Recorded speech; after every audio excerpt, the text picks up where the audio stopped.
The Prophet's Diary, dated 4th January 2021. In a prophecy given by Prophet Xavier Kale Alpha, he says, "A question lingers in the parliament, the courtrooms and the state house. I see it in the papers too.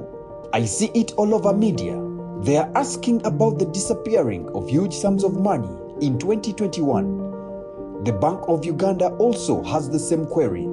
I also see banks broken into, more like a chain thing, one after the other. Something new later arises within the banking system. Procedures are changing. It's not like it has always been. All this because of money disappearing. I see money platforms leaving the market because of competition and less customers. Watch platforms that are in the level of the Western Union."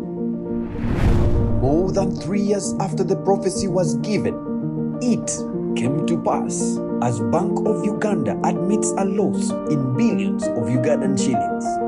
Here is a report. Uganda has confirmed that accounts in the East African country Central Bank had been hacked after reports claimed that millions of dollars were stolen in the cybercrime. Kampala, however, downplayed the claims that the offshore hackers spirited away as much as $17 million.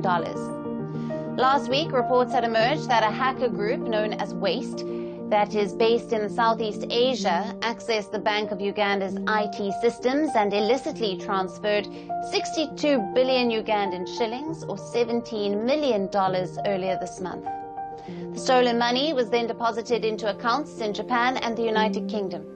The reports prompted President Yoweri Museveni to order an investigation into the matter and criticism from the opposition of the state of affairs in the country. As prophesied, the matter was raised on the floor of Parliament. Some narratives are there was a hacking by some people in South Asia, and this money was swiped to accounts in Asia. Other reports indicate it was an inside job of Bank of Uganda. It alarmed me because this is our central bank. It's important that we know what exactly is happening at our central bank.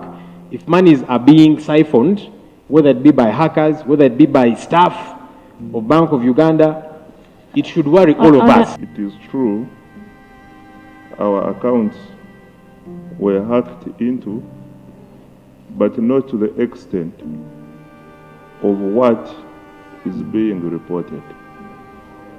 When this happened, we instituted an audit and at the same time an investigation. But it didn't stop there. The State House of Uganda, led by His Excellency, the President of Uganda, also intervened in the matter to see how this money can be recovered. The Bank of Uganda Deputy Governor broke silence on the missing billions. And here are the facts. These fraud incidents were initiated outside the BOU IT systems to divert the funds. Bank of Uganda is a paying entity. You get instructions to pay, and we pay as instructed. So, let me repeat, the fraud incidents were initiated outside the Bank of Uganda IT systems, and instructions were received by Bank of Uganda to pay the wrong beneficiaries, leading to the subsequent diversion of the funds.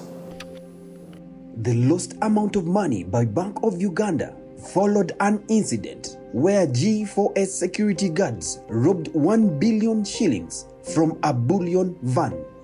The prophecy also indicated that money platforms will leave the market because of competition and less customers.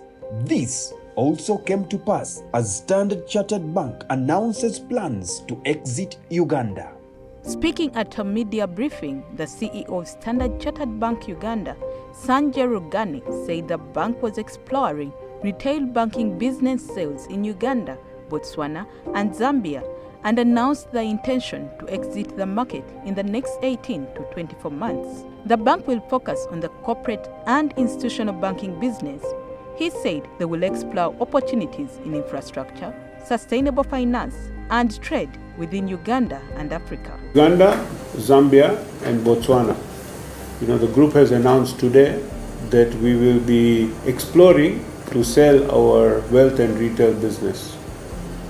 So what does that mean? Is all our retail business over the next 18 to 24 months is likely to be sold to a new buyer who will then continue, because the business is very solid. It's a great business, it's pretty big, but to grow it to a scale that we want within our global strategy, with the kind of clients we are looking for, the business doesn't provide that opportunity.